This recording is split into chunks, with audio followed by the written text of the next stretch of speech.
집촌이란 집단적으로 매춘이 이루어지는 거리, 즉 성매매를 할 수 있는 업소가 모여있는 곳을 말하는데요. 오늘은 일본 에도 시대 때 있었던 거대한 유곽촌인 요시와라에 대해 알아보겠습니다. 요시와라는 현재의 도쿄도 다이토구 센조쿠 4번지와 3번지 위치에 있었던 곳으로 18세기에는 이곳에 약 1750명의 여성이 살았다고 하죠. 1893년에는 무려 9,000명이 넘는 여성이 요시와라에 살았다는 기록마저 있을 정도로 거대한 규모를 자랑했습니다. 이곳은 교토의 시마바라 유곽, 오사카의 신마치 유곽과 함께 3대 유곽으로 꼽혔으며 그 중에서도 요시와라는 일본에서 제일 유명한 유곽촌이었다고 하네요. 요시와라는 갈대밭이라는 뜻을 가졌는데 실제 요시와라가 처음 지어진 장소 주변이 갈대밭 천지였기에 붙여진 이름이라고 합니다. 에도시대 초기에 막부의 공인을 받으며 만들어진 요시와라는 처음에는 에도 성에 가까운 시가지에 위치해 있었지만 에도가 급속도로 발전한 17세기 중엽에는 도시 외곽으로 옮겨지게 되죠.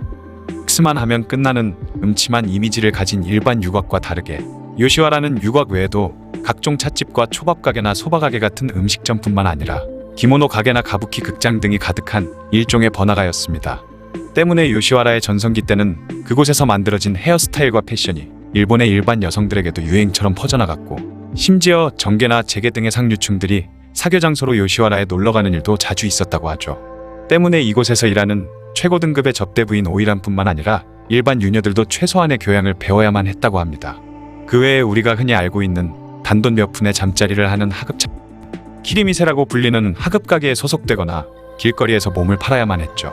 1590년 8월 30일 도쿠가와 이에야스가 에도로 입경하고 1603년에 정의대 장군으로 임명되면서 에도 막부를 만들었을 때의 일입니다. 도쿠가와는 당시 촌구석에 불과했던 에도를 재건하기 위해 대대적인 토목 공사를 시작했죠. 이후 자연스럽게 공사를 하러 온 남성 인부를 상대로 한 윤락업소가 에도 근처에 생겨났고 그 수가 점점 늘어나게 되었는데 이들 대부분이 허가를 받지 않고 영업하는 불법업소였다고 합니다. 이에 막부에서는 도시의 이미지를 관리하기 위해 유곽을 다른 곳으로 이전하기를 원했지만 막상 옮기려니 마땅한 장소를 찾을 수 없어 골머리를 앓고 있었죠. 이때 교토에서 유곽을 운영하던 쇼지 지네몬이라는 인물이 유곽 주인들의 대표로 나서서 차라리 유곽을 한 곳에 모아 운영해달라 라는 청원을 냈고 막부에서도 이를 받아들여 1617년에 니온바시 근처에 그 터를 세우게 되는데요. 그렇게 1618년 11월에 세워진 것이 바로 요시와라 유곽입니다.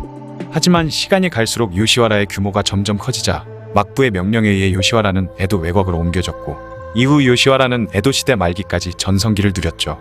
당시 일본은 조선과 중국에 비해 성적으로 좀 더 개방적이기는 했지만 한편으로 여성의 정조관념에 대해서만은 엄격한 이중잣대가 존재했습니다.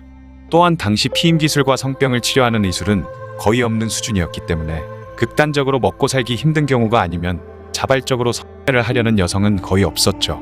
때문에 요시와라 유곽에서 일하는 여성들은 전부 인식 피해자들이었다고 합니다.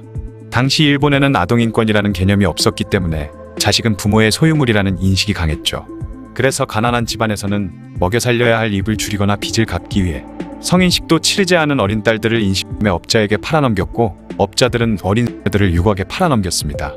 또한 피임하는데 실패해서 임신을 한 매춘부가 아이를 낳으면 그 아이들도 유곽의 소유물이 되었는데요. 남자아이의 경우에는 유곽의 종업원으로 여자아이는 매춘부로 키웠다고 합니다. 이렇게 요시와라에서 일하는 여성들은 전부 본인의 의사와 상관없이 강제적으로 성매매를 하게 되었고 거의 대부분이 가족의 빚을 갚기 위해 일을 했죠.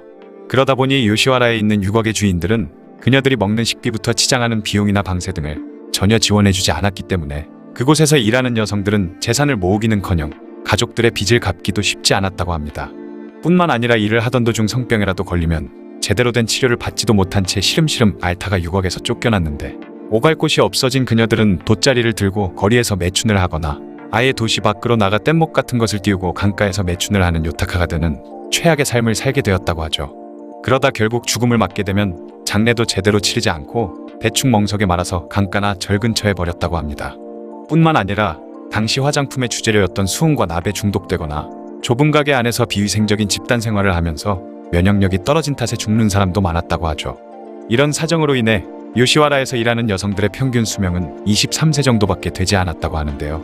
보통 15살이 되면 요시와라에서 정식으로 일을 시작했다고 하니 옛날 사람들의 평균 수명이 짧았다는 것을 감안한다고 해도 요시와라에서 일하는 여성들의 수명은 그 중에서도 심각하게 짧았다고 볼 수 있죠. 만일 운 좋게 살아남는다고 해도 20대 후반이 되면 상품 가치가 떨어졌다고 판단.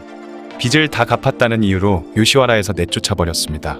어릴 때부터 매춘과 가무만 배웠으니 달리 먹고 살 길이 없었던 그녀들은 어쩔 수 없이 요시와라에 남아 다른 매춘부들의 시중을 들거나 유곽의 잡일을 해야만 했죠.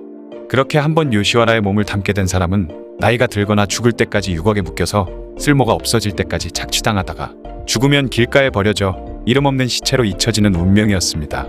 때문에 현대의 일본 자료에서도 요시와라 유곽은 자발적으로 일하거나 싫으면 그만둘 수 있는 선택의 자유가 보장되어 있고 재산을 모을 수 있는 기회가 주어진 현대적인 공창 제도가 아니라 막부가 묵인한 인식매와 선매의 소굴이라고 보고 있으며 이것은 메이지 시대의 일본 법원 또한 인정한 사실이라고 하죠. 메이지 시대 이후에는 요시와라의 인기가 시들해졌고 요시와라가 잘 나갈 때는 매춘부들 뒤에서 연주만 했던 게이샤가 인기를 끌면서 정계와 재계의 인물들도 요시와라가 아닌 게이샤의 마을 하나마치를 찾았습니다. 그렇게 침체기를 맞이하면서 한물간 것으로 취급된 요시와라는 일반적인 사업가로 전락한 후 겨우 명맥만을 유지하다 1957년 4월 1일 성매 방지법이 시행되면서 완전히 역사 속으로 사라지게 되죠. 현재 요시와라가 있던 곳은 소프랜드 같은 변종 업소들이 생겨나며 현대적인 사업가가 되었다고 합니다. 지금까지 비극적인 사연들로 가득 차 있던 요시와라 유곽에 대한 이야기였습니다.